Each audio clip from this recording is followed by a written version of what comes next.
조갑제 TV 시청자 여러분 안녕하십니까. 2023년 11월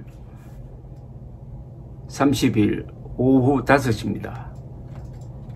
가을의 마지막 날입니다. 그런데 가을이라고 이름 붙이기에는 미안할 정도로 추위가 아주 맹위를 떨치고 있습니다. 그리고 올해는 이제 한 달밖에 남지 않았습니다. 2024년 하면은 바로 4월 총선이 다가옵니다. 그런 가운데서 지금 정계가 술렁이고 있습니다. 국민의힘에서는 이준석 신당이 따로 나갈 것이다. 또는 민주당에서는 이낙연 전 대표가 반 이재명 계를 모아서 신당을 만들 것이다. 이런 이야기가 점점 이 속도를 붙여서 진행되고 있습니다. 굉장히 이 정치판이 유동적입니다. 이제 한국 정치판이 근본적으로 바꿔야 되지 않느냐. 그렇다면은 좌우로 격돌하는 1대1로 격돌하는 것보다는 중간지대가 있어야 되는 것 아니냐.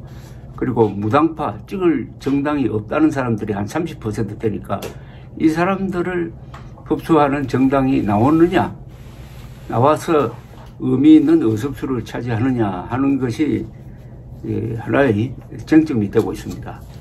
이준석 신당에 대해서는 국민의힘을 지지하는 사람들은 그게 말하자면 분열이다, 또는 내부 총질이다, 이런 시각으로 보고 있는데, 또 보수 진영의 일부에서는 그게 아니고 이준석 신당이 오히려 보수, 침몰하는 보수의 구명정이 될 수 있다, 이렇게 보는 사람들도 있습니다.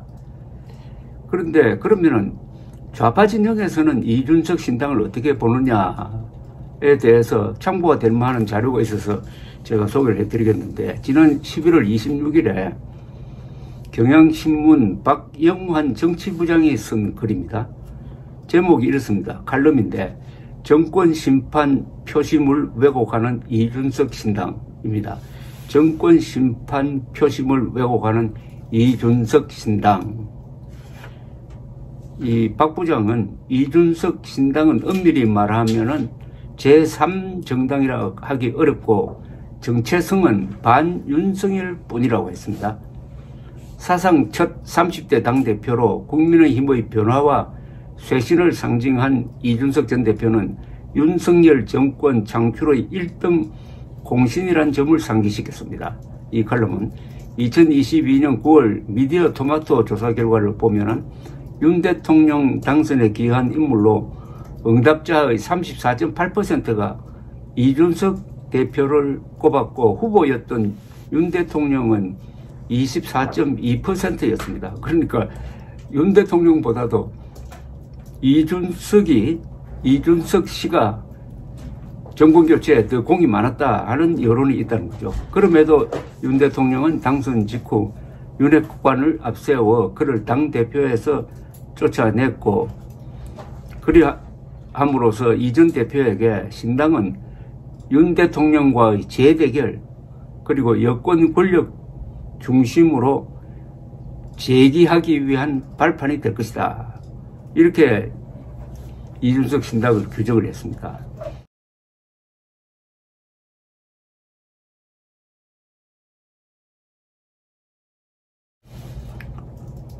박영환 정치부장은 이어서 이준석 신당은 여권 권력 게임이 낳은 국민의힘 파생정당 정도로 보는 게 맞다고 했습니다. 그래서 이준석 신당은 총선을 앞둔 정치 지형을 더 복잡하게 만들고 윤석열 정권 심판론을 왜곡하는 결과를 가져올 것이라고 전망을 했습니다. 이 필자는 내년 총선을 통해서 윤석열 정부를 심판을 해야 된다. 그러려면은 단일 대우가 돼야 되는데 이준석 신당이 등장하면 복잡하게 된다, 이런 이야기입니다. 무당파 유권자 중에는 윤석열의 국민의 힘을 심판하기로 했지만 이재명의 민주당도 찍을 수 없어 고민하는 이들이 상당수인데, 이들이 이준석 신당의 반윤석열 깃발에 동의해 표를 준다면 그 결과는 역으로 정권에 힘을 실어주는 꼴이 된다는 겁니다. 뭐냐면은 지금 중도표 또는 젊은 표 뭐 이런 중간지대에 있는 표가 윤석열도 싫지만은 이재명도 싫다. 그런데 그 표를 그냥 가만두면은 이준석 신당이 안 나오면은 그 표가 결국은 반윤석열 쪽으로 모일 텐데 이준석 신당이 나오면은 그 부동층을 상당히 흡수해 감으로써 반윤석열 통일 전선이 이루어지지 않는다. 이런 이야기입니다. 박영환 정치부장은 이렇게 또 썼습니다. 여권으로서는 윤 대통령 국정 지지표는 국민의힘을 통해서 모으고 반윤석열 정권 심판표까지 이준석 신당을 통해 챙기는 효과를 얻을 수 있다. 이 때문에 이준석 신당이 흥행하면은 정권 심판표를 빼앗기는 민주당이 될 가능성이 크다고 했습니다. 즉 민주당이 이준석 신당을 위협적으로 봐야 된다는 거죠. 민주당 쪽으로 올 중도표를 중간에서 이준석 신당이 잡아먹는다는 겁니다. 그래서 일부 보수층에서 말하는 보수층의 구명정 역할, 침몰하는 보수의 구명정 역할이란 말에 이 박명환 부장도 어느 정도 동의하는 것처럼 보입니다. 이준석 신당은 또 비이재명계 민주당 파생정당 출연의 명분이 될 수 있다고 했습니다. 민주당에서는 비이명계, 즉 비이재명계 의원 모임인 원칙과 상식이 공개적으로 활동을 시작하는 등 당이 갈라질 조짐이 적지 않게 보이고 이재명 대표와 대선 후보 경쟁을 했던 이낙연 전 민주당 대표는 제3세력의 필요성을 공개적으로 언급하기 시작을 했는데 이렇게 되면 민주당 입장에서도 반이재명을 표방한 파생정당을 통해서 여당으로 갈 수 있는 반이재명 무당층을 흡수할 수 있다면은 나쁠 게 없다는 계산이 가능하다. 좀 복잡해지는데요. 이렇게 되면은. 그래서 이 박영환 정치부장은 이낙연 중심의 신당이 만들어졌을 경우에 이 정당은 반 이재명 표를 상당히 잡는데 이 반 이재명 표 중에는 국민의힘이나 이준석 당으로 갈 표도 있다는 거죠. 그러나 이낙연 신당이 만들어지면은 이준석 또는 국민의힘으로 가지 않고 반 이재명 표의 일부를 흡수할 수 있다. 그래서 넓게 보면은 좌파 진영에도 뭐 이렇게 나쁜 것이 없다. 이런 아주 흥미로운 결론을 냅니다. 그러면은 국민의힘, 이준석 신당, 그 다음에 이낙연 신당, 그 다음에 민주당, 이